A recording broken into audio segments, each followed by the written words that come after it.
Happy fourth day of the new year, people, subscribers, haters. I doubt I have any at the moment, but eventually they're gonna be there. uh, I uh, I rambled through a lot of topics for what I'd like to do to discuss with me to this little dot on my computer, to you, to your earhead place, to your face, and I was like, I could have done sequels. I wanted to do what I've started doing at school with even more game stuff. I'm probably going to be using like half of the programs that they use to make games. I'm going to use at least half of them by the end of my college career. Because it's like part of how the program works. You go through both like art and programming basic tracks, and then you choose which one you want to go to. It's kind of like a talent tree, except you have to pass classes to get the talent points. Let me stop playing RPGs. But I think what I want to discuss with the wonderful people of YouTube today is why Skyrim deserved its Game of the Year. Now, I want to let you guys know, too, a secret. All of my information that isn't cataloged in this big congealed mass of whatever is on the spot. Like, I just remember it, and I go, oh yeah, this. So I should probably end up having like a little notepad document right there that the ever getting sexier by the day, Lee, Day 9 does for his wonderful little tips.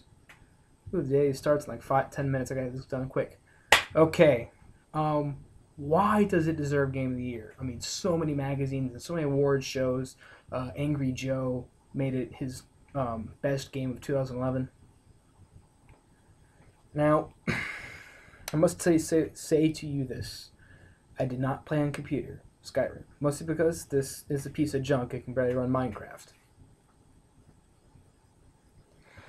But, I played on the Xbox 360, and, everyone's like, oh, the interface is so very, very much made for consoles. And yes, it was. I don't have a problem with that. You know how difficult it was when people were like, thought their interface. To do everything, it was all in that one menu.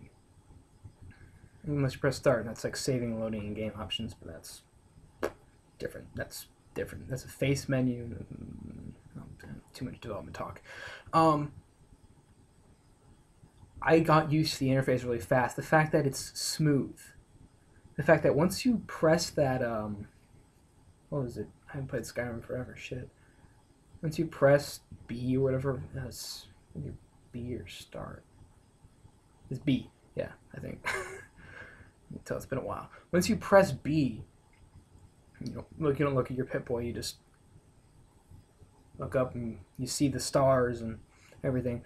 Then you don't have to go A to go to another menu. You just bump it and it's smooth transitions, like you're on any menu. You just go boop, and you're in your perk tree. And then you go down, you go over, you're in your magic, and you go back and you go down, and you're in whatever the bottom one was. I haven't played in a while. It's terrible. And you go up and you go over and you're in your items and you do all that stuff. And, selecting items, yeah, you press A. But otherwise, the system is really smooth, and it worked very well for consoles.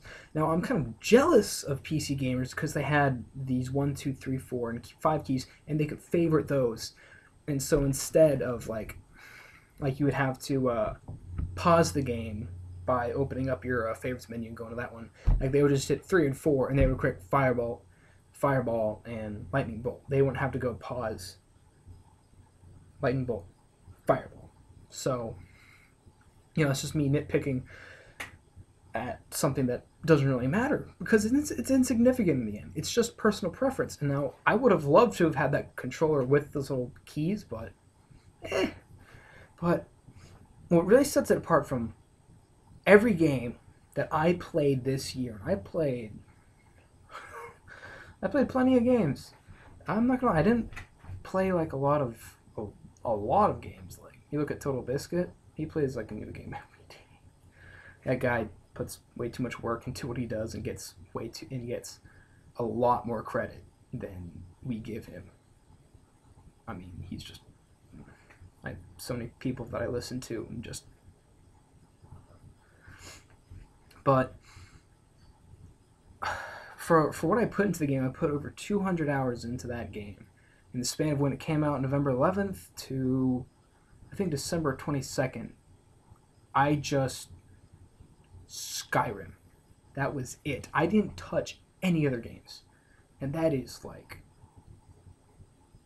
I mean, back when the days when I played WoW, yeah, WoW. But playing Skyrim Skull, like, wow.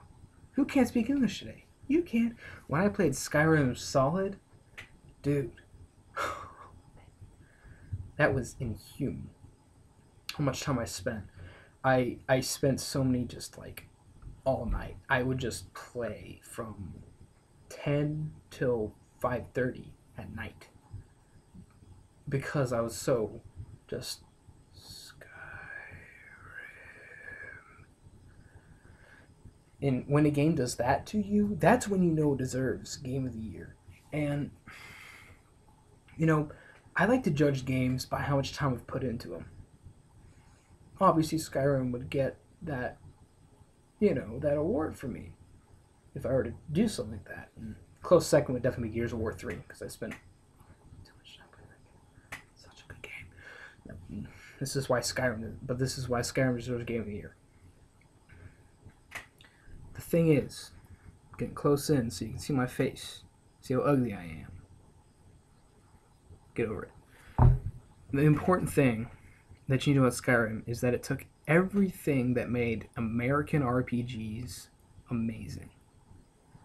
It took great inventory systems, it took professions, it took perks, it took making you the character you want to be. It put it all into one big package, shipped it to you for $60 and said, this is the game that you're going to play. And we went, okay. And that was it. It took everything that we, the RPG gamers, like,